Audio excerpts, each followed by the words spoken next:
everybody. You're listening to The Big Chill Podcast. This is episode 442, NFL Season Preview.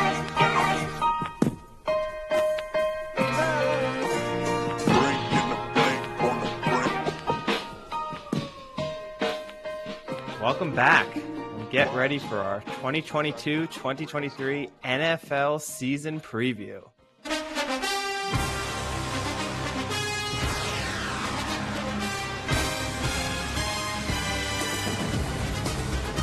I'm Joe Buck in the booth here at MetLife Stadium. That was always reminds me of Joe Buck. Yeah, sure. It wasn't. I'm not sure it was the greatest impression ever, but well, we won't add that to the list of skills that you may or may not possess. His best impression would be just sitting in a chair getting hair plugs. We've done that about 15 times. Yeah, I know that you hate Joe Buck. As I said, before we get it, I quite like him. I dislike Joe Buck as an announcer. The more I listen to his interviews and just him talking, I think he's actually a very intelligent, funny person. Yeah. But just as an announcer, I don't like him. Again, I think we've had this exact conversation maybe 4 times on the podcast already. I like him. Like, I find that he has just his voice. Like, he's one of the announcers where I feel like the game feels more significant when he's commentating on it. There's a handful of them where I feel like it just significantly crappy. But he does have that repetitive nature that just, and it's caught, that bit which we've discussed before. That bit is annoying. And obviously there's those highlight videos where there's a really great play going on and all he does is maybe like repeat someone's name. So he'll just like, it'll be like Nick Chubb breaking through 9 tackles and it'll just be like, Chubb, Nick Chubb to the 30. Nick Chubb, he's going all the way, and that's it. And it's like, wow, one of the most spectacular plays we've ever seen has just occurred, and all you've done is repeat his name 5 times. Yeah, it's true. It'll be like bottom of the 8th, and it'll be like Martinez, long fly ball, center field, caught. Yeah. Wow, thanks. But I also really getting into it. I also appreciate there's probably people who love like that the announcer isn't trying to steal any of the limelight. Like he is literally just there to. He's not a radio announcer, so he doesn't really need to be describing exactly what's happening. So I do appreciate that as well. But here we go. NFL. Hey, Eddie, who's winning the Super Bowl, Eddie? Let's make it short and sweet. Just end of the episode.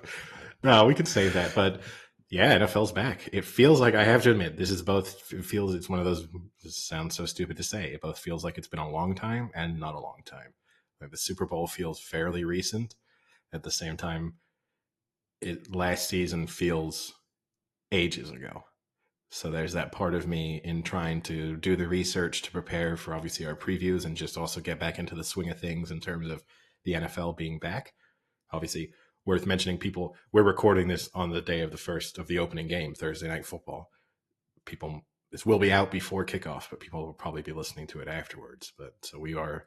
Which I think 538 has rated as the second best matchup this season is the first game of the year in the Bills versus the Rams. Okay. What was the best? Bills Chiefs, I believe. Okay, so like week 6-ish. I mean, it's a tough. Everyone's ranking the Bills as the top team in the NFL. Yeah, which I may or may not agree with. I guess we'll get to that later on, but I'm not that high on the Rams, I guess. So this probably wouldn't, for me, be the second highest matchup. Yeah. But I guess coming off a Super Bowl win, most people remember the Super Bowl, Eddie. So don't know if you remember it. Well, I mean, look, it's one of those things. If you want to talk about real records, Super Bowl teams, the post-Super Bowl slump is a real thing. So there is a very realistic. And if you threw out like the Patriot era, like dynasty teams, of which I don't think most people will think the Rams are going to suddenly evolve into a dynasty, right? Like they are built to win now. So I don't think there's a realistic possibility that this Rams team is good for the next 7 years. They just don't have that setup. But I mean, my concern also early in the season, right? You've got a Matthew Stafford injury that they're coming into this with, or supposed injury. So I don't know if week 1 is necessarily the best version of the Rams that we're going to see. Yeah, supposedly he had like a minor, elbow surgery? Yeah. Coming in, so. Which is always what you want to hear about your quarterback, right? Not an important part of your body.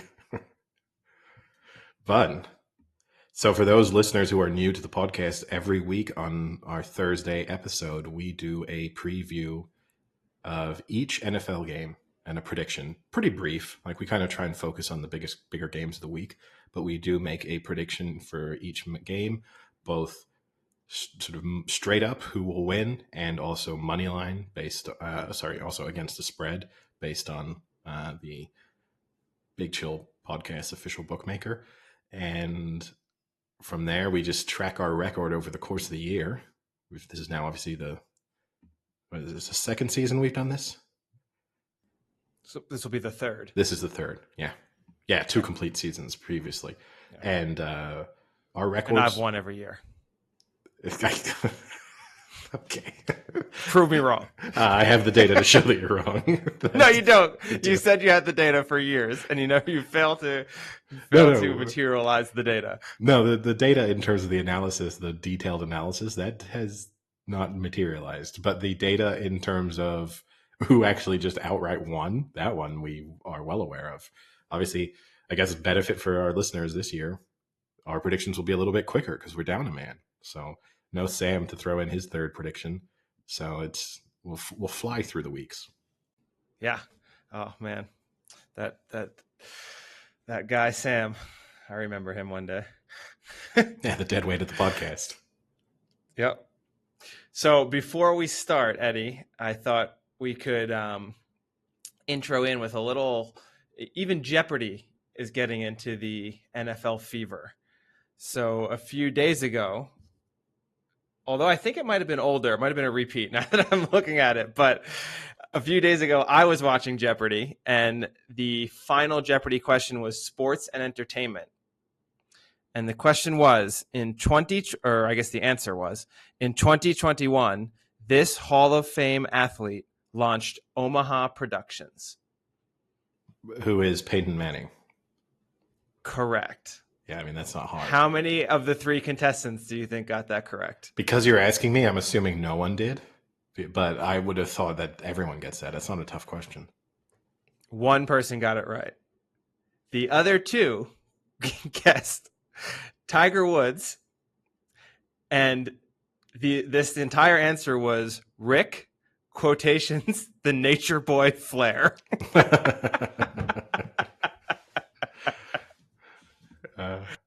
Tiger Woods seems like a bad guess. I don't know what his tie to Omaha would be.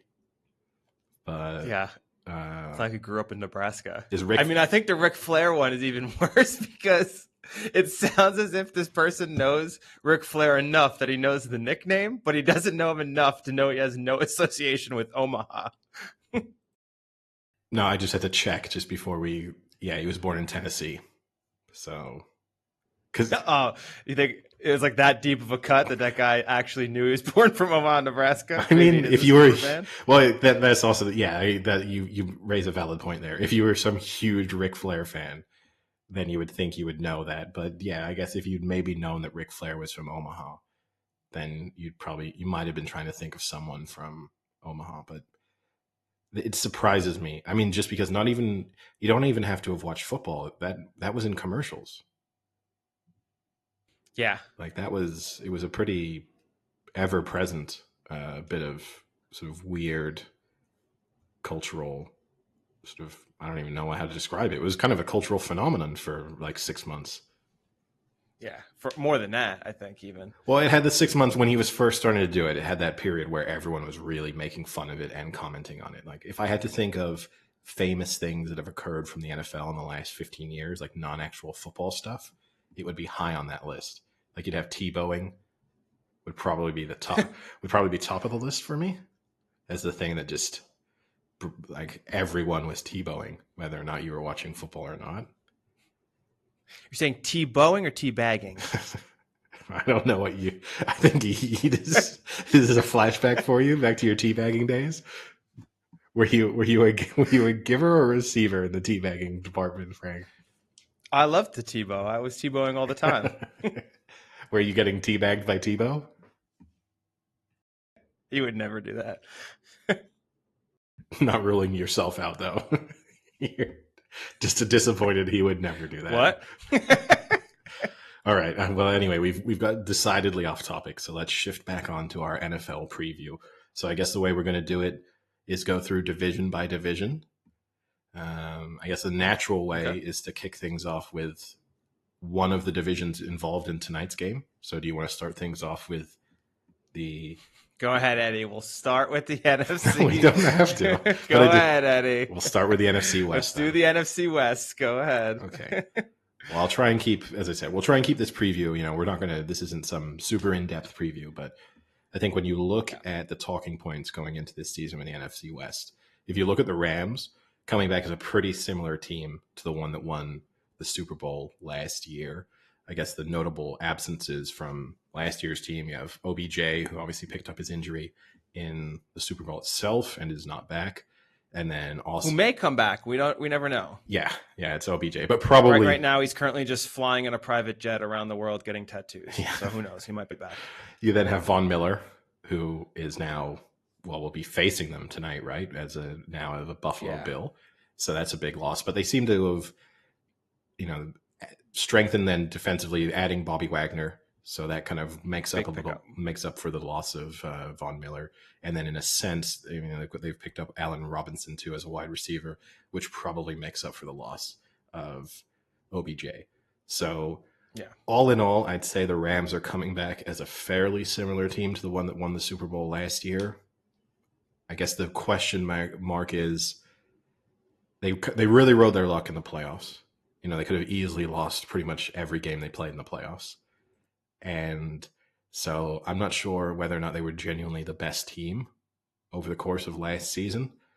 And then, I don't trust Matthew Stafford totally. And so as we've already mentioned, he's coming into this with a slight injury concern that could develop more over the course of the season. Also a little bit concerning that you had the possibility that they were going to lose their head coach immediately after the Super Bowl. I mean, you did have that discussion, which seems to have been glossed over as we come into this, but there was, serious talk there for a while that, also other players too, right? Even Aaron Donald, there was a possibility that he was going to retire immediately after that Super Bowl win. So I think that'll be good. And I think they are the safest pick to win this division, in a division that I think has got significantly worse when you compare it to last season. It's not that long ago that the NFC West was, I think, probably undoubtedly the strongest division in the league. Now certainly isn't the case. So I guess easier to then focus on the teams that have definitely got worse. Seattle, a team that seems to be in a little bit of disarray coming towards the end of Pete Carroll's reign there. You've obviously had the big loss in Russell Wilson.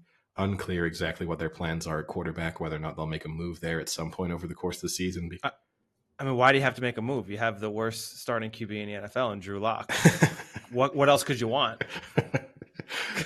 So how Drew Lock is still, actually he's the backup to Geno Smith right now. Yeah. But there's no doubt in my mind with Geno Smith's injury record that Drew Lock's going to see the field, and how Drew Lock continues to see the NFL field blows my mind.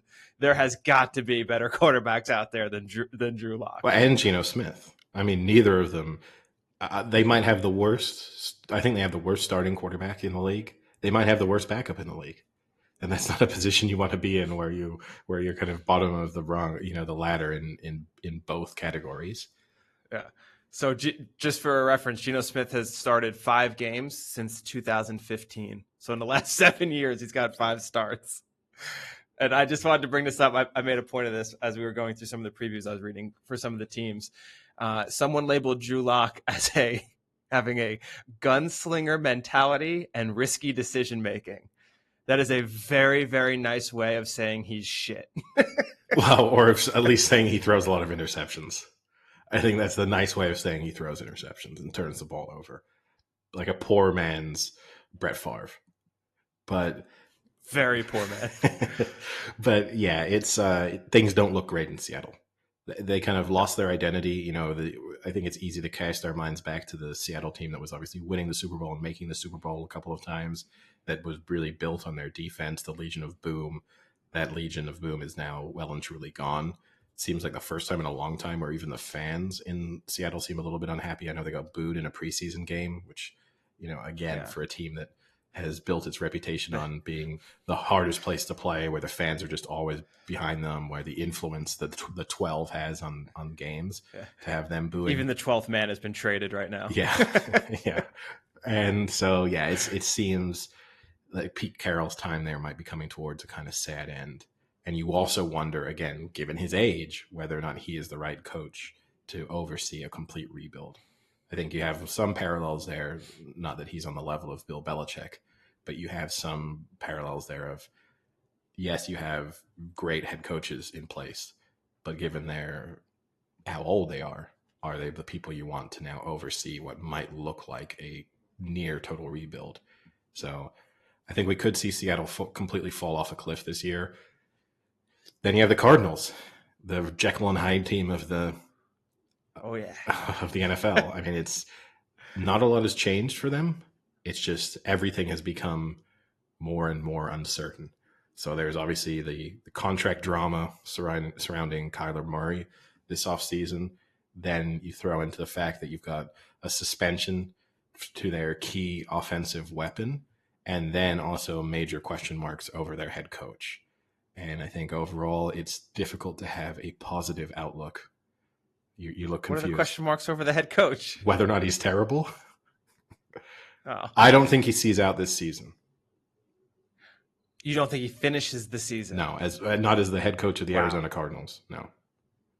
Wow, that's a bold claim there. I don't think it's that bold of a claim, but I think it's bold considering. I mean, well, what's going to be interesting, I think, for the Cardinals, right, is they're that team that gets off to the really fast starts and then fizzles as the year goes on. But it's going to be hard to do when DeAndre Hopkins is out for the first 6 games due to his suspension for his PEDs. But that's going to be interesting. Is if they get off to a slow start, do they get off to a slow start and then fizzle out? Because then you could be correct if they're ending up, if they're 3-9. 3/4 of the way through the season, then maybe. But I don't think you get rid of him when you just signed Kyler Murray to a big deal. I think that's why you get rid of him. They are the Cardinals are the Kyler Murray team, and if things start to go worse and worse in terms of both, I think the relationship between the two of them and whether or not he's able to maximize the talents of Kyler Murray, I think Cliff Kingsbury is a dead man walking. And just to back that up a little bit, he is the third favorite to be the next head coach fired. So I don't think it's exactly a bold, I'll take all the credit. He's 10-1 to be the next head coach fired. If he ends up being it, I'll take some credit for that prediction, but it's not as if I just predicted. I mean, if you look towards the bottom of the odds, it's not as if I said, I don't even know who would be the boldest prediction in some respects, but yeah, I feel confident in the fact that I don't think he sees this season out. So I think, and then obviously the last team in the division, I think, is the team with the biggest, maybe the biggest unknown in all of the league, which is the San Francisco 49ers. They come into this with a kind of off the back of a somewhat turbulent offseason with the Deebo Samuel contract drama, but he's signed his extension, so that seems to have been resolved. You got the quarterback situation, which it's clear that Trey Lance will be the starting quarterback, but they've also got Jimmy Garoppolo to sign a team-friendly 1-year deal to stay as his backup, I guess, which in comparison to the Seattle Seahawks probably means that the Niners have the best backup in the league. But with Trey Lance... First we hate Garoppolo, now he's the best backup in the league. Well, make up your mind, Eddie. Well, no, because if you're the 30th best starter in the league, then you're probably the best backup. You know what I mean? Like it's a list of, say 80 active quarterbacks in the NFL at any one time, 80 to 90, depending on, I know most teams only have 2, right? But a few do carry 3 quarterbacks on their roster at any one time. So, I think that's a fair statement to make. I don't know who do you think is a better backup currently in the NFL? I don't know all the backups in the NFL right now. I'll give you one. Pickett. Oh, on the Steelers. Give me a break. How can you say that? What do you mean? But also, he's not even a true backup. Well, is he starting week 1? No, but I think of rookies. I think when you're, Oh, so then he's the backup to the starter. Okay. but he's not a real backup. You know exactly what I'm saying. Like, it's different when you're talking about rookie quarterbacks. But yeah, I mean, the big unknown here is just how good will Trey Lance be? If Trey Lance is I love it. How good will he be? no, Not how bad will he be. well, How good is he? look, I mean, I'm optimistic. I don't think he's going to be the second coming. Everyone is well and truly on the Trey Lance bandwagon. That we've discussed this on the previous episode. This concerns me, but the team around him is so good. Now, the interesting thing too is they lost a lot on their O-line, though, did they not? I feel like they've lost 2 or 3 starters on their O-line. Yeah, but then which is kind of concerning for a new QB. No, but they also strengthened their offensive line. And they've also doubled down. I mean, they have 6 running backs on their active roster coming in, out of their 53-man roster at the moment as well. It is clear that Kyle Shanahan is just going to double, triple, and quadruple down on the fact that this is a run-first team. So, and arguably adding Trey Lance, a significantly more mobile quarterback than Jimmy Garoppolo, in addition to those running back options, you also have the possibility of a quarterback to actually pick up some yards on the ground as well. So it's interesting because the Niners are an example of a team that is zigging while everyone else is zagging in terms of their approach. They are getting bigger offensive linemen, trying to use their tight ends more in terms of in blocking, trying to run the ball significantly. So it's really going in the opposite direction to what the overall trend in the league is. And you just know, I think, on a week in, week out basis that allows them to grind teams down. It's not always spectacular, and the best teams can overcome it. But in terms of the bad teams, it usually means over 4 quarters that it's going to be difficult to live with them. So I think it's easier to start from the bottom up in this division in terms of making predictions. I'm going to put Seattle well and truly at the bottom. I find it difficult to imagine them having. I agree. Yeah, so I think we're going to have the same ranking here. I'm going to put the Cardinals third. Yeah. I'm going to put the Rams second. We're wrong then. You're wrong. I knew that when I knew my ranking and you said we were going to have the same ranking, I knew there was no way. And I'm willing to roll the dice that Trey Lance will be a decent NFL quarterback in his first year as a true starter, and that just with some of those question marks over the Rams, I feel like they can win this division. Yeah, I agree. I think Seattle is not going to do much this year, which you're right, does take down this division a little bit from how high of a pedestal it's been put on the past few years. But I still think this is actually the best division in the NFC. And I think that because I think you have 2 legitimate Super Bowl contenders. And I still think you have 3 potential playoff teams.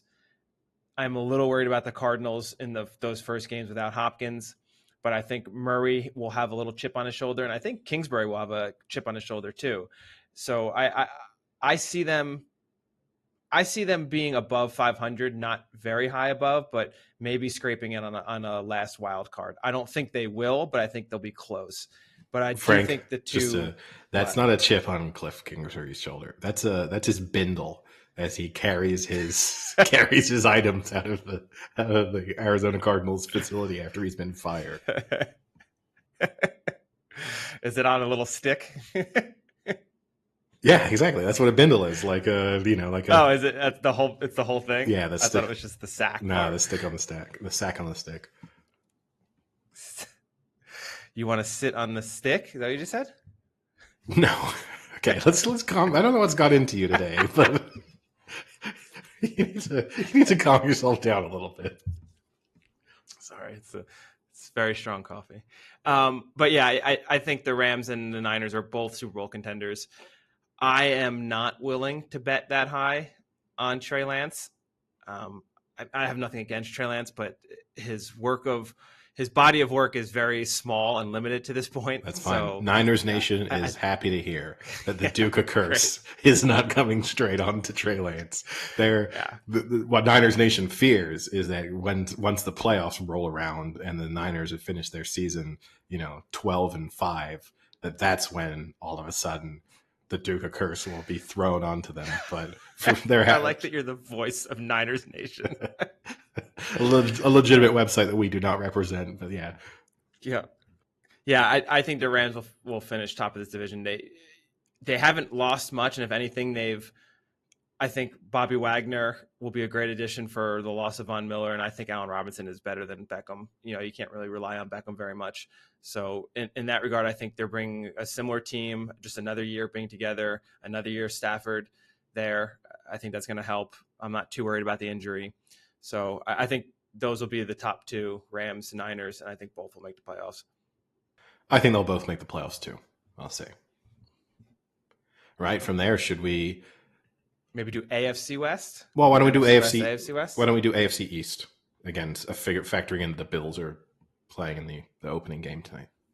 Yeah, I think this is becoming a strong division, and not in the reason that you think it would, in that it's not the Patriots leading this division anymore. I think it's other teams that are starting to move past the Patriots, and I think that's what makes this division a very strong division. So you have the Buffalo Bills, who for most people are the number one in the power rankings for most places and are most likely to win the Super Bowl. So I did say we had some of the 538 odds, and 538 currently has them as the favorites to win the Super Bowl with a 10% chance to win. And a 77% chance to make the playoffs. So that seems very strong. This is a team that they really haven't lost much. They're bringing back most of their roster.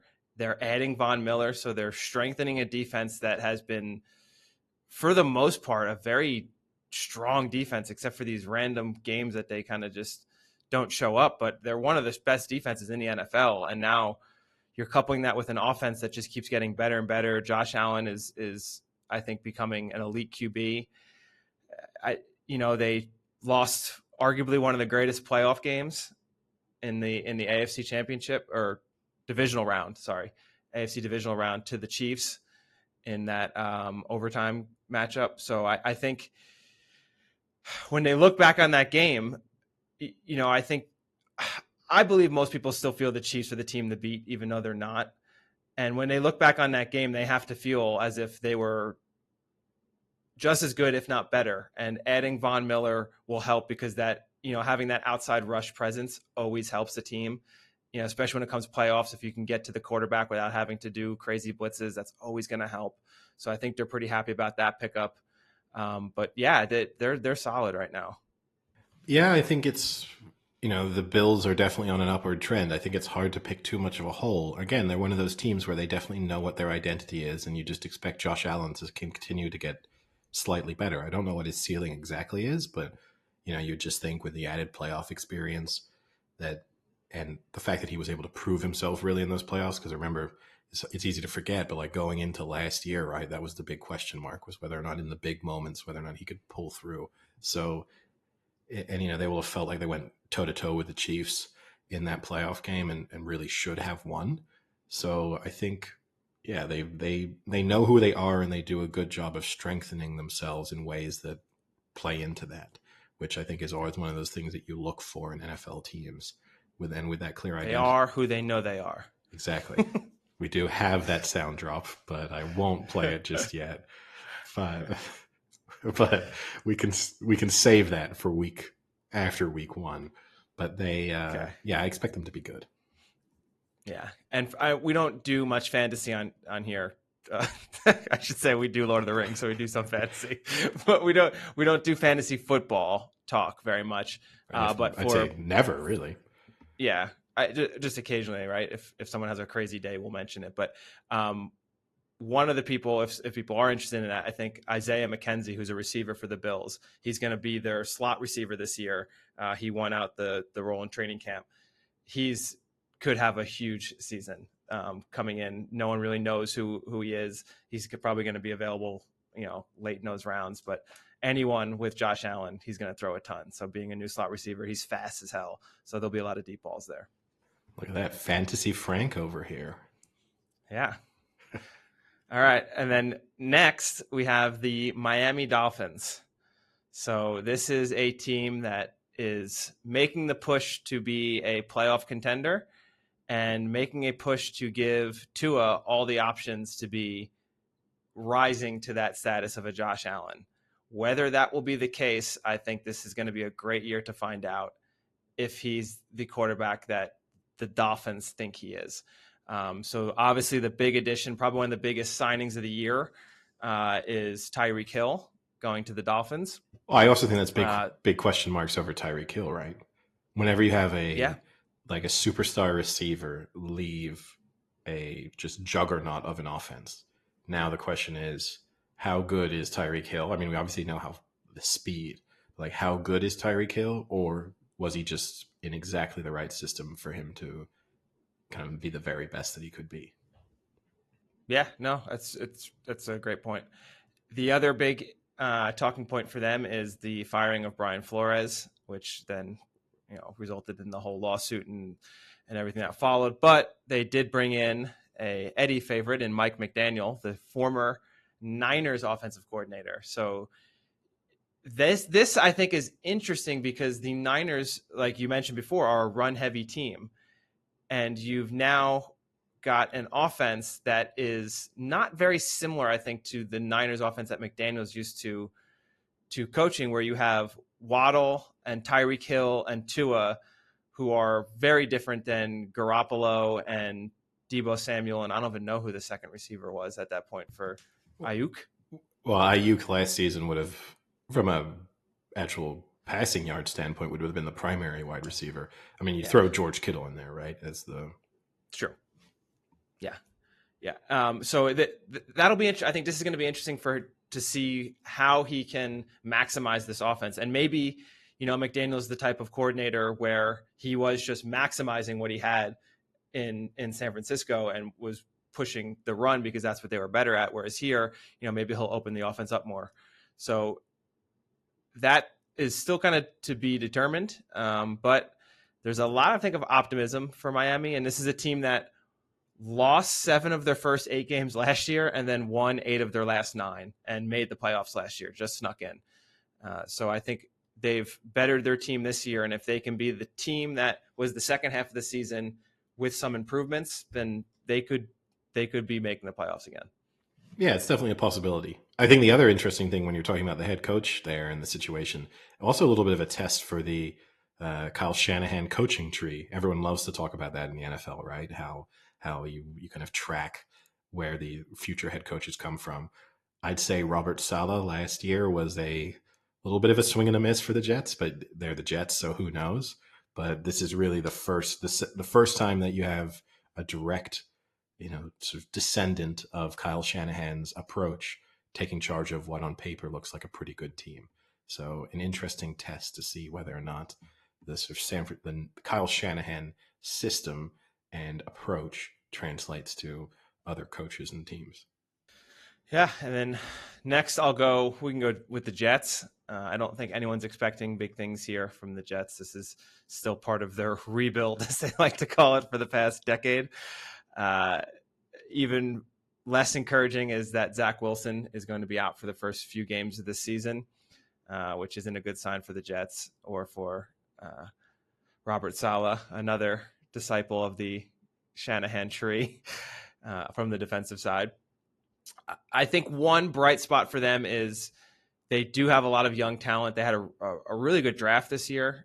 They got Garrett Wilson from Ohio State, Sauce Gardner from Cincinnati, probably one of the top cornerbacks, and then Breece Hall, running back. So they've got a lot of young talent, but obviously I think they're nowhere near ready to be contending in any way. I did want to bring in the Sauce Gardner. If there's anything we could talk about with the Jets, I think he's a pretty good talking point. So he was a cornerback for Cincinnati. He had no touchdowns in college. He did not let up a touchdown in his entire collegiate career. And Eddie's going to love this stat. So far in preseason, he hasn't allowed a completion. And in fact, there hasn't even been a ball thrown his way in preseason. Well, look, he can join the Ravens in the preseason Hall of Fame. Yep. But I was also going to say, I don't know how much preseason he's actually even played. Maybe a quarter each game. It's true. I mean, I haven't given up a pass in preseason either yet. Yeah, there you go. Yeah, you don't have an interception though either. The other Sauce Gardner is that the Buffalo Wild Wings is introducing a sauce to its list of sauces called the Sauce Sauce in honor of Sauce Gardner, Yeah, I mean which many he people enjoy because it's Buffalo Wild Wings and they're supporting Sauce Gardner. like I think you seemingly get the most pleasure out of that. I like that. I like useless campaigns like that. That Oh, I don't know. I don't know why everyone's invested in that. I think it's just funny. Listeners of the podcast are well aware of the fact that you like useless campaigns. There's no surprise there. Anything on the Jets? No, I think they're going to be one of the worst teams in the NFL. I mean, it's just Yeah. the Jets have entered in. I mean, look, friend of the podcast, Furlong, he and I had an interesting debate the other day as to with another guy in a bar where I said I did not expect the Jets to win the Super Bowl in my lifetime. And he said the person we were just met disagreed with us on the Furlong, who is a Jets fan, agreed with me. The other guy just said no because he felt like everyone will win a Super Bowl eventually. I was like, yeah, but you're talking about maybe 50, 60 years at best for me. And if that's the if that's the case, if one team is going to win the Super Bowl 4 or 5 times in that period, potentially even more, then you start to eat away at the thought that everyone's going to win a Super Bowl. So, yeah, I think on that grounds, the fact that it couldn't be just dismissed out of hand by anyone involved, it's hard to be too optimistic about the Jets coming into this season. Do you want to take the guess as to 538% chance of winning the Super Bowl for the Jets? Oh, under 1%. 0.2%. That's not the percentage you want to be shooting for there. No. There are actually 13% chance to make the playoffs. Even that seems high, really high.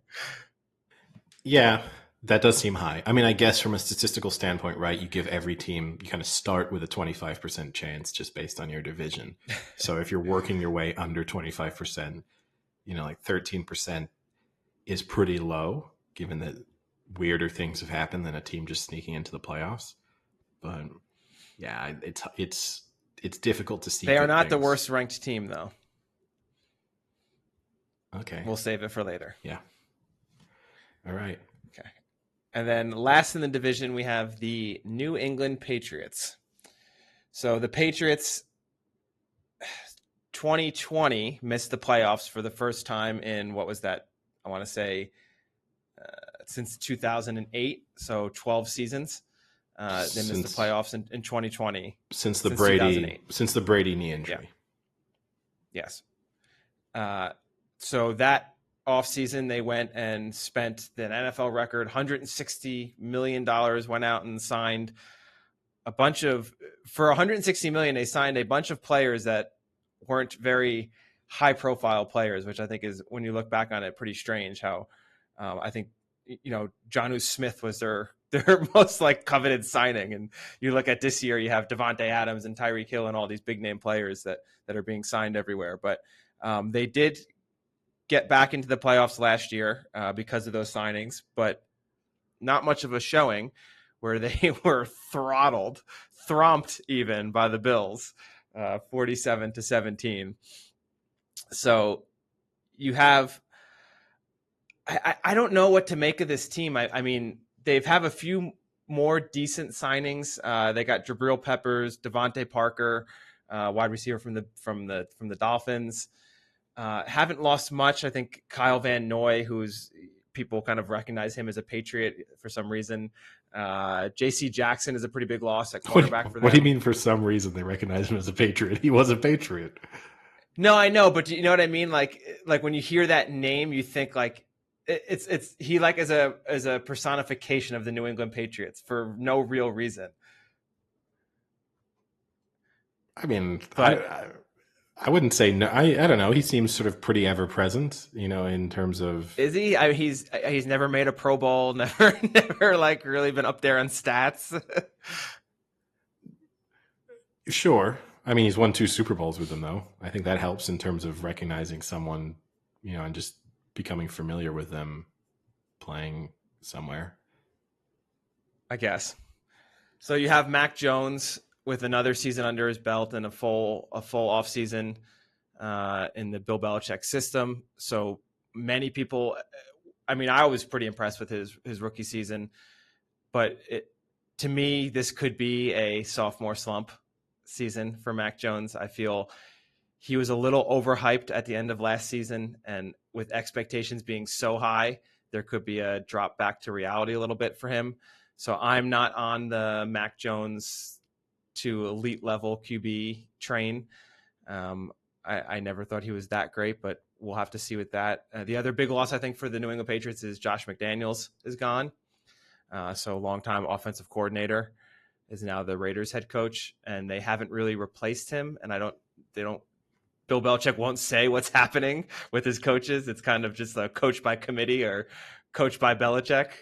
So that's kind of strange. I don't know. I don't know really what to make of the Patriots. They're the Patriots, right? And they're going to be competitive under Bill Belichick, but whether they are going to be any better than the team that got throttled by the Bills in the playoffs, I don't really see it. Okay, no more throttled in this Okay. podcast. Yeah, no, I mean, you're right. I think Josh McDaniels is a huge loss for them, especially in particular, just when you see the relationship he had with, when you have a rookie quarterback and your offensive coordinator is able to establish some sort of rapport with them in terms of the play calling and the understanding. I think that's important. And yeah, it looks as if Dan Patricia will be the sort of de facto offensive coordinator, if not in Matt Patricia. Matt Patricia. Yeah, Or is Dan his brother, his his son? brother. He's just he's taken the pencil out from behind his ear, and then he's and switched from defense to offense by calling himself Dan. But yeah, Matt Patricia. Um, their offense in preseason has not looked good, so that's a huge warning, sort of red flag for them, is that so far that transition does not appear to have been too smooth. But then the issue there is it's Bill Belichick. So how much do you want to read into whatever they're willing to show in preseason versus what they'll actually be able to do in a regular season game? So I think this could potentially be a disastrous season for them, but at the same time, it's too hard to be too negative about them because of the Bill Belichick factor. I guess the question I'd ask you is, do you think this is the last season for both Pete Carroll and Bill Belichick? No, joking aside, I think they will have to drag Belichick off the field.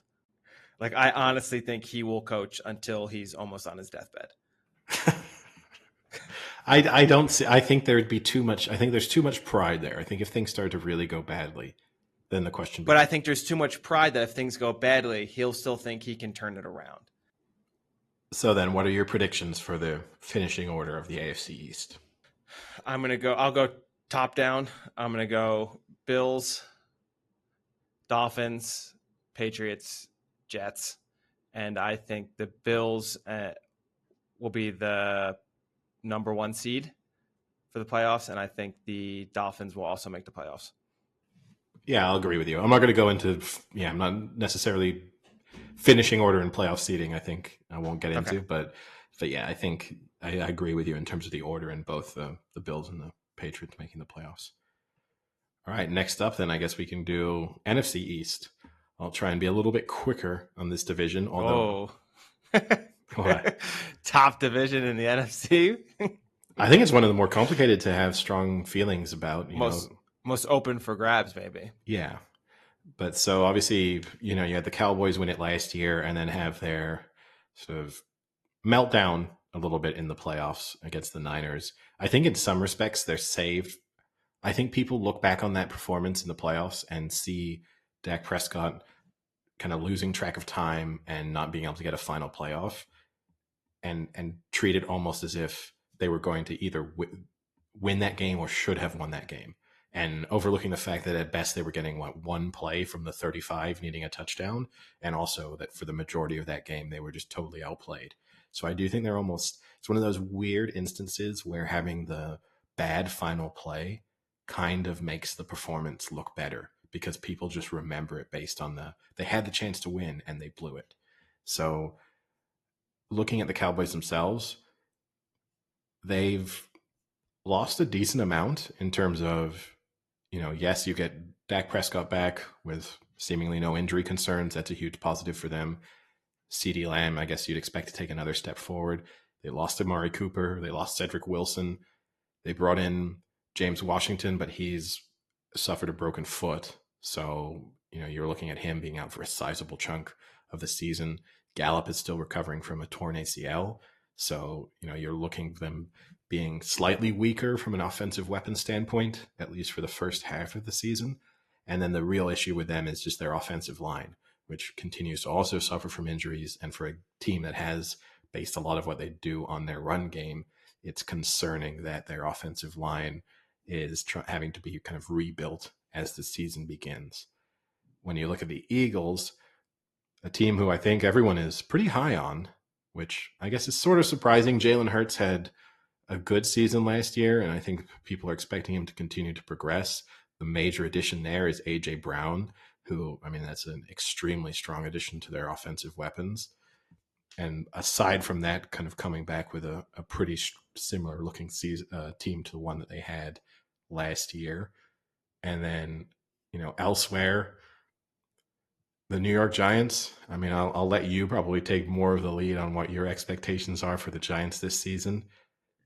I think it's hard to be overly optimistic about them. I think, they might be a big category of they are who we thought they were team, in that they haven't really made any significant improvement or reasons to think that they'll be better this year in comparison to last year.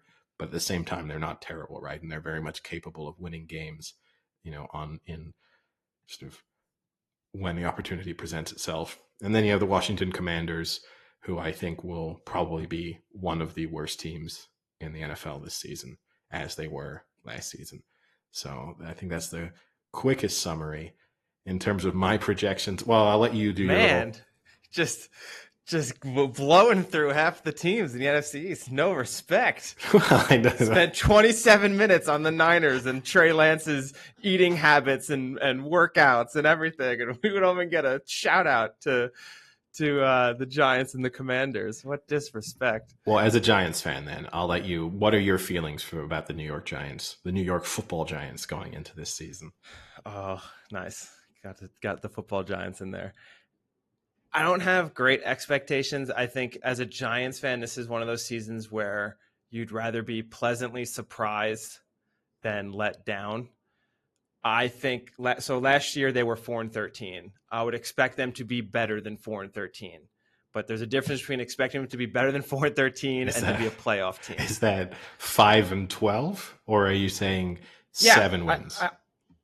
I think 7 wins would be a nice season for the Giants this first year. You have a brand new coach in Brian Daboll, who I think is a very good coach, and that's what I'm most excited about. Is this is someone who came from the Buffalo Bills, who have an amazing offense, and you see some similarities between some of the talent that was on the Bills and some of the talent that could be on the Giants. There was a lot of comparison to Daniel Jones and Josh Allen when Daboll took the job. That Daniel Jones, he has the frame like Josh Allen, he has the speed, and he can run like Josh Allen can, which is also something that's interesting to see if they incorporate that more into it. But he's still very raw. So I think what Daboll is able to do with Josh Allen, if he can do half of that with Daniel Jones, that would be a success. And you have, like Saquon Barkley, who's finally healthy after 2 years of not being healthy. Is that going to last? Who knows? So the part to be optimistic, I think, is that you're in a division, like you said, that anything can go. And if the Giants can get lucky and go 3-4 against the Cowboys and the Eagles, then they're in a spot that they can win that division, because it's not going to be a high record that wins that division. It's going to be whoever wins the most games within that division is going to win the division, because they're going to lose most of their out of division games. So I think people are going to be optimistic about the Giants. I'm not as much, but I think the only team you rule out here is the Commanders. I also agree. I don't think you don't bring in Carson Wentz and tell me that they're going to be the best team in the NFC East. I mean, maybe if this was 6 years ago, Carson Wentz could win the NFC East, but not anymore. But yeah, and I kind of agree. I think the Cowboys, the issue with the Cowboys is they've lost a lot this year. I think Amari Cooper's a big loss. You have CeeDee Lamb, but Amari Cooper pulled a lot of that coverage to give CeeDee Lamb open, so he's going to be on his own now. And their offensive line, that used to be the strength, is now kind of dwindling. And you have this is like deja vu. Tyron Smith. Are we just going through the preview a second time round? No. I'm just saying the thing is Tyron Smith, who's their best lineman, is out till December. And the first 5 games they're playing the Bucs, the Bengals, and the Rams there. So that's going to be scary defensive rushes for a team that's O-line is hurt. So that could be dangerous for Dak Prescott those first few weeks playing those teams. Those are all scary teams. So I agree with you. I think the Eagles, well, actually, I don't know if you even said, but I'm going to go with the Eagles win this division. I didn't get to say. I said, "Hey, give us your thoughts on the Giants, Frank," and then you went in depth on all of the teams. But no, I'll finish up. I'll just say I'm going to go with the Eagles to win this division, and then Cowboys, Giants, Commanders. Same order for me.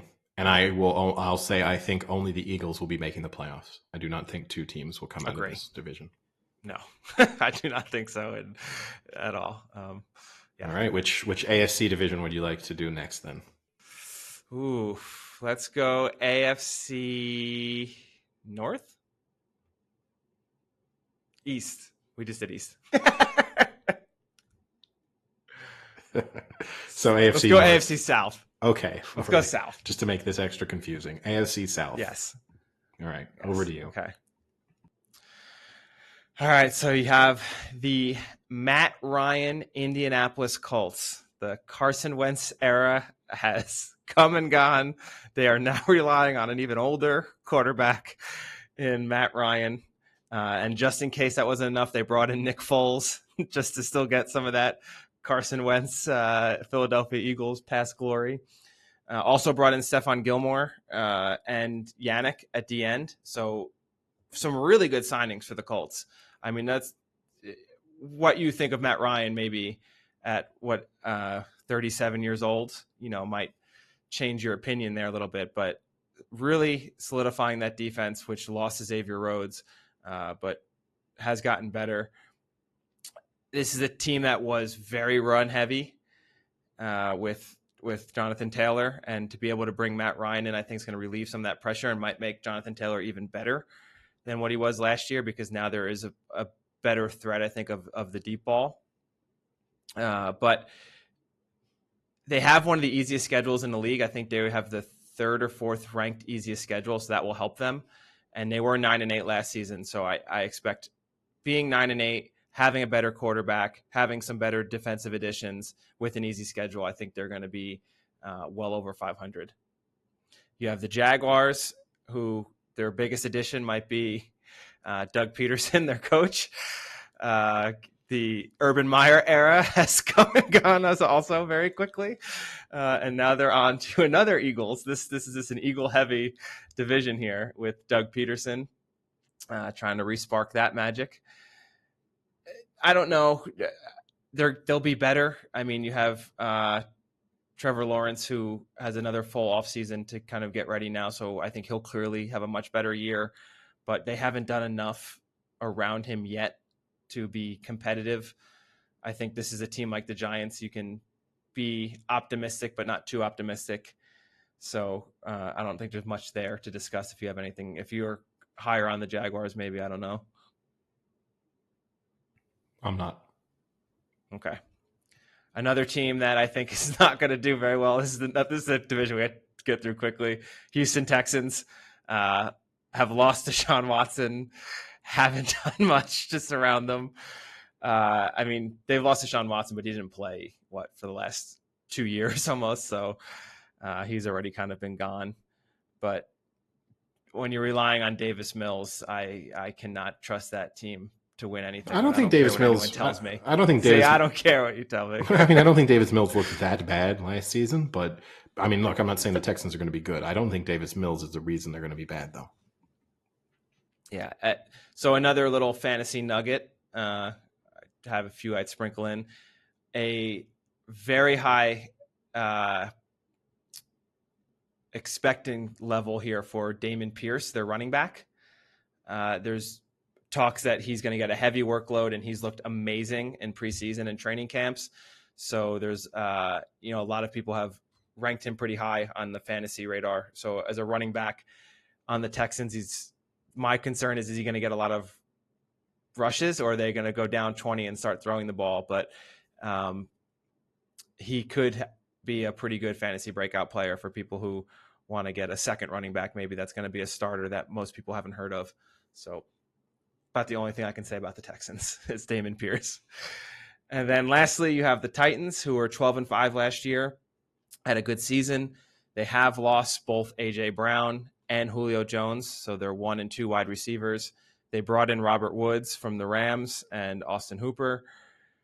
Also brought in Malik Willis for rookie quarterback from Liberty, so that'll be interesting to see him behind Tannehill. I don't think anyone's going to argue that Tannehill's not the starter, but maybe this will put a little fire under Tannehill to kind of push him a little bit. Having said that, I saw that Tannehill has 13 game-winning drives since 2019. He's second during that time for most game-winning drives since 2019. Do you want to guess who's number one, Eddie? Including the playoffs, this is. Since 2019? Yep. So past 3 seasons. I would say maybe Mahomes. No. Derek Carr. Okay. I mean, it's 2019 is the most game-winning drives. It's both a positive and a negative, right? Because it means you're not just dominating games. So. And then the other interesting stat I found on Tannehill, I thought was pretty funny. So he is only the third quarterback. You're going to love this stat, Eddie. It's so specific. The third quarterback since 1980 to throw an interception in the final minute of a tie game in the postseason. So as clutch as he is with 13 game-winning drives, that was not a very clutch moment for Tannehill with that interception he threw in the playoffs that knocked them out of the playoffs. But this is just a weak division, right? And so I think the Titans are probably still the favorites in this division just because besides the Colts, there's really not much there. And at this point, I think you just have to weigh whether you think the Titans have lost too much and have kind of just been lucky these past few years, which I know you kind of have that opinion, that they're a decent team. You labeled them, I think, dumpster fire for numerous seasons or dumpster fire adjacent. Yeah. Or whether you believe the Colts have added enough to surpass them, I think is the big talking point. So what's your finishing order then for this division? I'm going to go with the Colts. I think the Colts have added enough, and I still think Matty Ice has got some fire left in him. So I'm going to go Colts 1, Titans 2, and then, I don't know, Jags 3 and Texans 4. But I do think the Titans will make the playoffs as it's coming in second in this division. Yeah, I'll be exactly the same as you then. Let's keep things simple. It helps when you can get 4 wins in your division pretty easily. Yeah. All right, moving on then. We'll do the NFC North.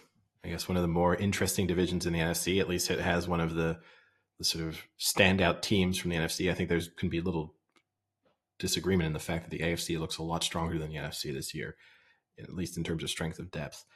Here you have the Packers, who just come into this every year as the default expected winners. I mean, not only because you have Aaron Rodgers, one of the best quarterbacks in the league, coming off 2 straight MVP awards, but also you're talking about a team that, defensively looks pretty good. I think really right up there. The question marks are, you're now in a situation where he is working with a group of receivers who are complete unknowns, fundamentally. I mean, they spent a relatively high draft pick to try and replace the loss of Devontae Adams, but you're still talking about losing one of the standout wide receivers in the league and now hoping that you can sort of replace him by committee almost. I think you just, when it comes to the Packers, you have to not doubt them until they show you that they're bad almost. And, you know that they own the Bears. The rest of this division is, you got a big question mark, I guess, over the Vikings, over which, they're another team that's the sort of Jekyll and Hyde of the NFL. I think them and the Cardinals really fit that description. But I think, it's hard to kind of see past the Packers. The Lions,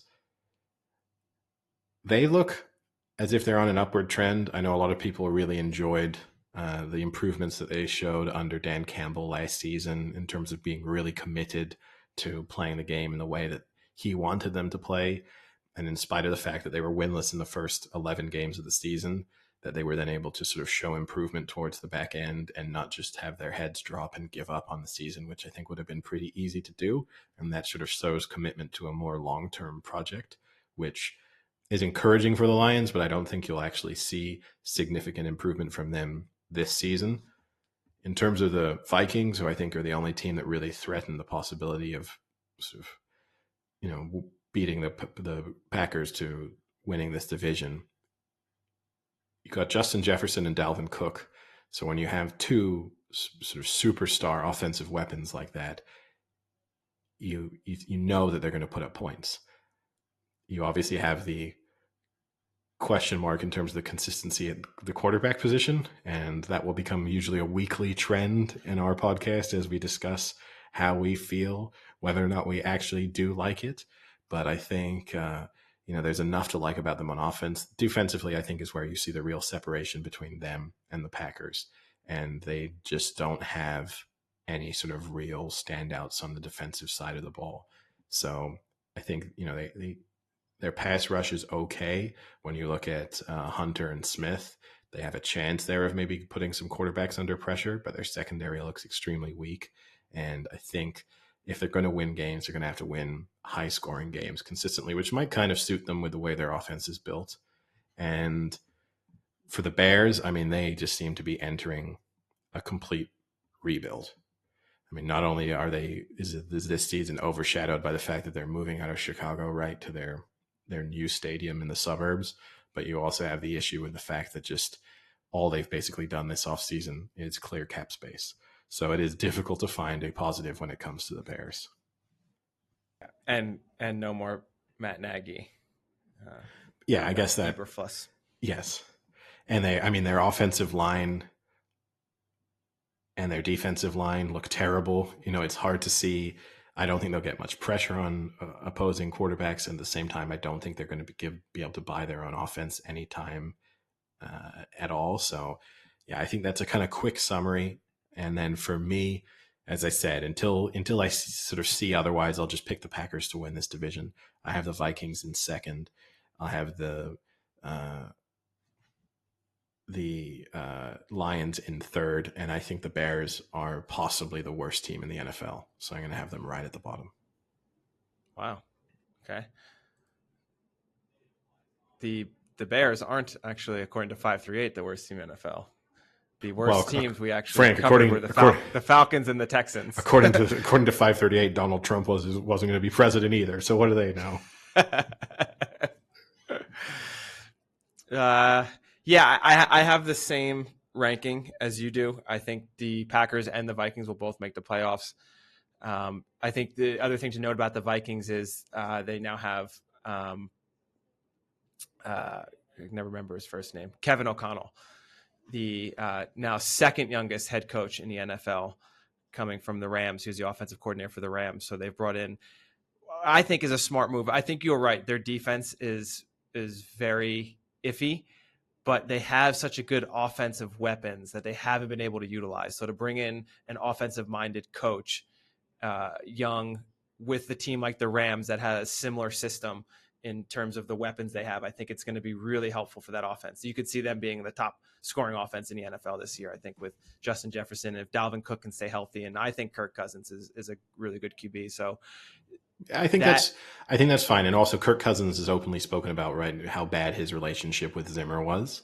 So you do have to look, when you have that kind of sort of division between your head coach and your starting quarterback, then even if the head coach who steps in to replace him isn't necessarily great, which it's a big unknown, right?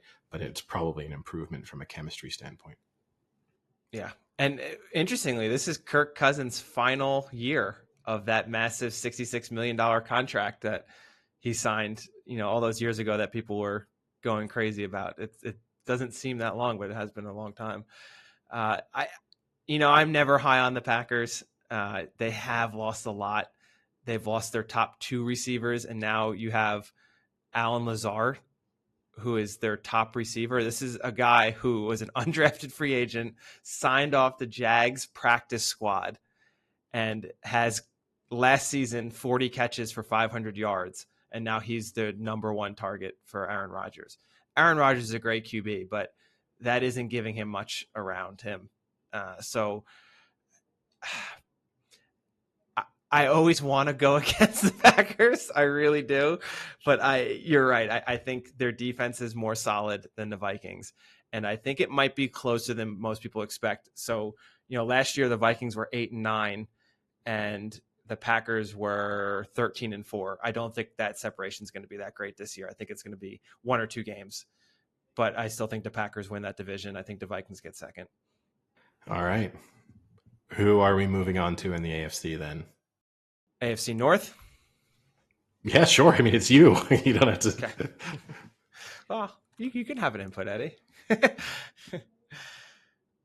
So this is a division that's, I think, like a roller coaster of a division, because if you start with the Cleveland Browns, you had a team who everyone was just riding on the Cleveland Browns to be this, they're back, they're finally coming back, they're a playoff team, they're Super Bowl contenders, and then kind of went 8-9 and didn't meet much people's expectations. And then they go out and get Deshaun Watson, which, we've talked about many times on the podcast of whether that was a move they should have done. Does it help their team? Yeah, for sure. It doesn't help their team that he's suspended for the first 11 games, right? Am I getting that right now? 11. That's not going to help them very much, those first 11 games. And they're going to have to rely on Jacoby Brissett, who is, maybe Jacoby Brissett's the best backup in the NFL, Eddie. That's not a bad one. There's no way you can think that Jacoby Brissett is better than Jimmy Garoppolo. Jimmy Garoppolo. Can we pull up some statistics? It's not about stats. I don't care about stats when it's something like that. I don't care about stats when it's something like that. The eye test, you cannot be watching Jacoby Brissett and think, I mean, put it this way. Do you think Jacoby Brissett could be a quarterback of a team that makes the Super Bowl? No, but I don't think Garoppolo is either. Can we pull up some stats on that one? Because he was just standing there. Yeah, unless I hallucinated, I'm pretty sure I watched Jimmy Garoppolo play in a Super Bowl. Yeah. But I don't, it's tough to figure out the Browns, because without Deshaun Watson playing 11 games, it's going to be tough to see how many of those 11 they can win by the time he comes back. And then when he comes back, is he going to be clicking right away with this team? He doesn't have time to get into a groove with them. I mean, you also have Amari Cooper. That's a big addition, but they did lose Jarvis Landry. So this is a team that I have no idea what we're going to see. And I do think you're going to see another season where they're below 500. Maybe the following year with a full year of Watson and Amari Cooper together, but this year I just don't see it. Then you have the Cincinnati Bengals. This is a team who last year I think exceeded a lot of people's expectations, especially once they got to the playoffs, making the Super Bowl. Joe Burrow looks the real deal. I don't think he's going to be dropping any. I think he's just going to get better and better. They've surrounded him with some really good talent. Young team, so they get that benefit of being able to sign players because of the cap limit, because they're all on rookie deals or young deals, which really helps them. They've solidified that offensive line, which is always the big worry with the Bengals, is can Joe Burrow survive? So they did bring in Leo Collins and Alex Kappa. So those are two big signings for them on the offensive line. I think they're going to be better than their regular season record was last year. They were 10-7 last year. I can see them being 11-6 next year. I think they're going to win this division. Anything, Eddie, on the Bengals? I know you were never super high on the Bengals. No, I mean, I think the Bengals and the Rams had some shared fortune, right, in the playoffs themselves. Like, I mean, the Bengals could have easily lost and probably should have lost in every round of the playoffs. That's not to take away Joe Burrow's, an incredibly impressive last season, and offensively they look really good. I think they'll continue to make progress. They seem to have addressed the major issue that they had, which was protecting Joe Burrow. And they have done a good job of solidifying their line, and probably will give him that little bit of extra time and reduce the possibility that he has one of his knees absolutely destroyed over the course of this season. So Again. yeah, so I think the Bengals will, be good. My expectation, I mean, if you want to go from a sort of, I don't know if you want me to give away my order in terms of how I think this division will finish just yet, but yes, I think they will win this division. Next, you have Baltimore Ravens.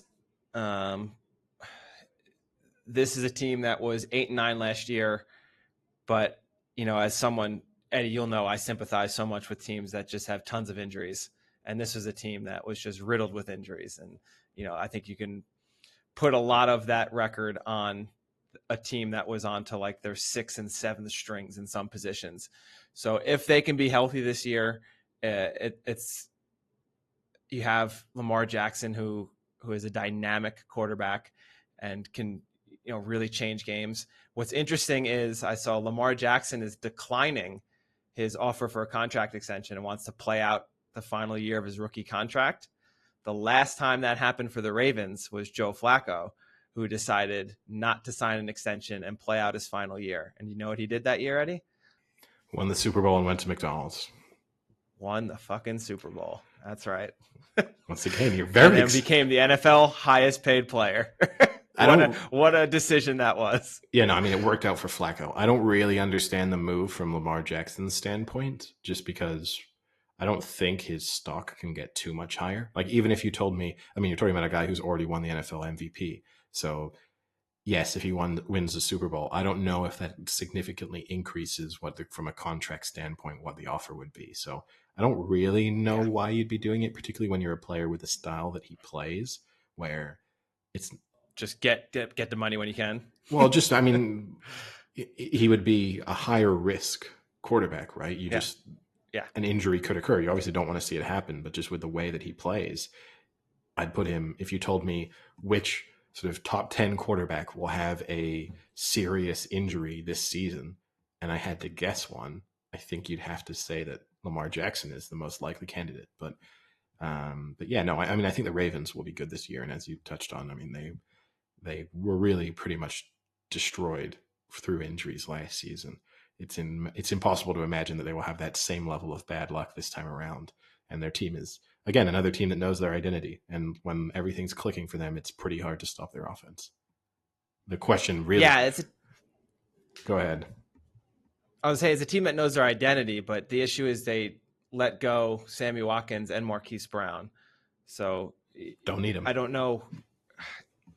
You're right. You don't need them until their running backs and their quarterbacks get hurt again from running it 70 times a game, and then they're back in the same issue that they're in. I mean, right? Like, at a point, I get it, but they're thin. They're very thin, and I don't trust that.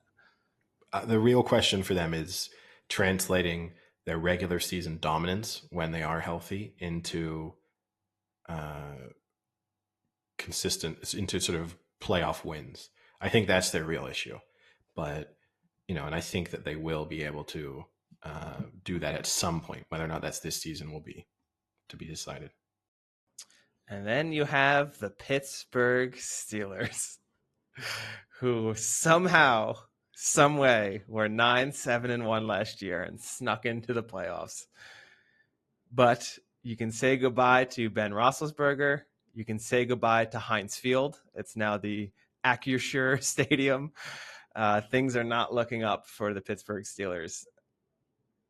I do not see them having a winning season. It should be noted that Mike Tomlin has not had a losing season in now 15 seasons. So I think this is the one that he's finally going to have, the under 500 season here. You have, you know, can you rely on a quarterback named Mitch Trubisky? I don't think so. I wouldn't be surprised if Kenny Pickett gets in pretty early into this season. He has looked really good in preseason, but not good enough, I think, to lead a team that doesn't have much going for them this year. And besides, I think their best asset is Mike Tomlin, but he can only do so much with what he's given. So I think they're going to finish last in this division. Yeah, I have the Bengals and the Ravens both making the playoffs. I actually think the Steelers will finish above the Browns just because of the quarterback issue there. And I'm just going to trust in Tomlin and the fact that the Steelers finish above 500. Again, it's a little bit like the Packers. It's a little bit like the Patriots. Like, you just, at a certain moment in time, you just have to imagine that they kind of copy and paste, their seasons from one season to the next. So yeah, I expect them to get to 9 wins then to have a 500 season. And if that's the case, then just with the strength of that division, by kind of default, you have to put the Browns last. Like if you've got the Ravens and the Bengals making the playoffs. But yeah, I think that's the finishing order that I have. Yeah, I'm the same except flipping the Browns and the Steelers. I think the Steelers, we know you hate the Steelers. I mean, I've and been calling and it for 3 years. It's finally going to come to fruition. Yeah, and you can get absolutely no credit because you've been predicting their demise year in, year out. So when it actually finally happens, the horse is bolted. So there's no credit that can be given to you. Yeah. All right. Whatever. So then to wrap up the NFC, we go to the NFC South, where I guess an interesting offseason in the terms of you had Tom Brady retiring and then unretiring, and that completely changed the complexion for this division because you had had Tampa Bay going from a Super Bowl contender to probably not even being a playoff team, and then back to being a Super Bowl contender in the blink of an eye. So I think not really too much to discuss from the Bucs side of things. The injuries are always the question mark. And they come into this with their offensive line having a serious number of injuries. I just think the thing that makes it difficult to make too strong of a prediction about the Bucs is just over the course of the season that even if they do have injuries, if it's to anyone other than Tom Brady, they'll pretty much be able to pick up, like free agents, kind of get some sign and trade deals at some point, or someone else will unretire. I know there's huge speculation that Julian Edelman is going to unretire at some point to come back and play for the Bucs. So, they'll build a team that when it gets to the playoffs will be capable of competing. So it's kind of hard to make too strong of a prediction when it comes to them. Let me ask you this. Do you think Julio Jones is a better addition or can replace the loss of Antonio Brown? Yes. And I'm saying that knowing that Antonio Brown wasn't that productive, but kind of what I'm saying is Julio Jones still that productive? I think Julio Jones is going to have a little bit of a sort of second wind with Tom Brady, just because I think a little resurgence. Yeah, Tom Brady's going to breathe some youth into him. Well, I don't think it's about youth. I just think Julio Jones, in addition to the physical traits that made him so dominant early in his career, I think he also just had a really good understanding of the game. And so I think his ability to turn into just a sort of stereotypical Tom Brady route runner, but who's also more gifted than most of the people who've kind of filled that role over the years for Tom Brady, I think there can be little doubt that he'll be efficient and effective for them this season. And also just you add in the fact that teams defensively have to pay some level of respect to him in a way that they don't if he had been, some sort of random lameness receiver. So I think that also helps the team overall. Then elsewhere, you have the Saints who've gone through, a pretty major overhaul this year in terms of the end of the Sean Payton era. Have Dennis Allen coming in. He was the defensive coordinator, now stepping in to be the head coach. Obviously, previous head coaching experience didn't exactly set the world on fire during his first stint as an NFL head coach. So I'm not sure if I look at Dennis Allen taking over from Sean Payton and think that the Saints are going to be able to easily replicate the kind of performances that we've seen from them over the last few years. I also think it's always interesting, like the Sean Payton era with the Saints. I think their defense was obviously very good at different moments in time, but you kind of think of him more from the offensive side of things in terms of what they were able to do. And so to have a defensive minded coach take over, even if their defense was maybe the better side of their team in recent seasons, I think that's a slight concern. I know what your opinions are on Jameis Winston. I think he's okay, but I don't think he's anything special, and he's really much a stopgap until they're able to find what their long-term plan is there at quarterback. Some interesting additions in terms of you've got Jarvis Landry joining them. The expectation that Michael Thomas will play again at some point this season, although I just don't know what the situation is with Michael Thomas. You had these kind of mystery injuries that kept him out for so long. So even if he looks healthy for the first half of the season, how does that translate into the second half? So I think they'll be good. But barring an injury to Tom Brady, I think it's pretty clear that this is, Tampa Bay's division to lose. And then in the bottom half, you've got Atlanta, who are still in full rebuilding mode. I think it's, aside from Kyle Pitts, it's difficult to be too optimistic about anything that they have on offense. And with the Carolina Panthers, similar situation, obviously change at quarterback. And this is a big test for Baker Mayfield, right? Stepping in to see if he can prove some of his doubters wrong, to see if his drop-off in form last season was entirely linked to the fact that he played the majority of the year with a pretty serious shoulder injury. But Christian McCaffrey aside, it's not a great team. And then Christian McCaffrey very rarely plays, over 2/3 of the season. So, Oh, well, funny you mentioned that, Eddie. I don't know if you saw, but he reached out to Marshall Faulk this year and got a lot of training advice and mental advice for how to last the entire season and not get injured. So he completely changed his preparation, in part due to all this advice that Marshall Faulk gave him to hopefully keep him healthy for the year. So, yeah, that won't work.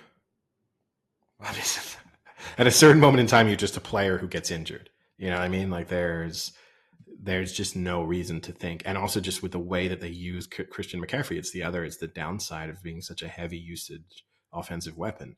It's just difficult to imagine him playing an entire season, especially when you factor in, I don't think that they're going to be that good. So there's going to be a heavy temptation if he does pick up an injury, 2/3 of the way through the season, to shut him down, because why are you going to bring him back to play on a team that's not making the playoffs?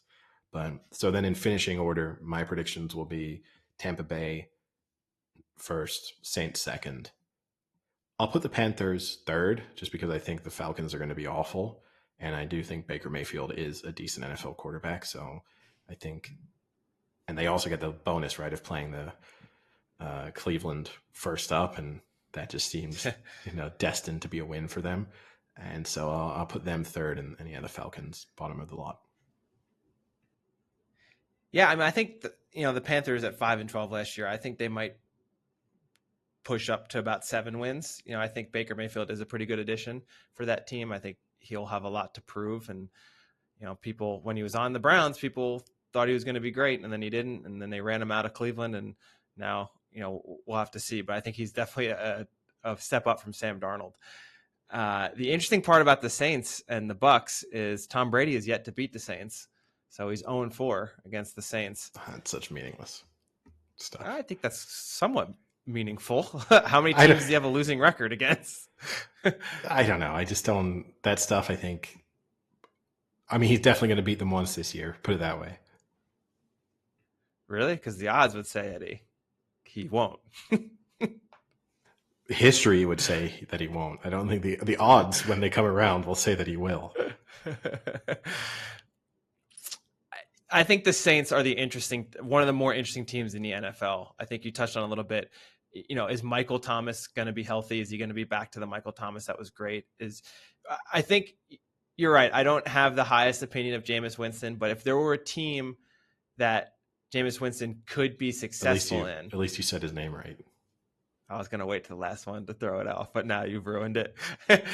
If there's a team he could be successful in, I think it's this team. Like, he has that gunslinger mentality, but they have a good offense where that could benefit them. You know, when he was on the Bucs, he didn't have that great. He didn't have Michael Thomas, Chris Olave, Jarvis Landry. So I think it could work in his favor here. But another quarterback who can't stay healthy, so we'll have to see on that one. But yeah, I agree with you. I think the Bucs.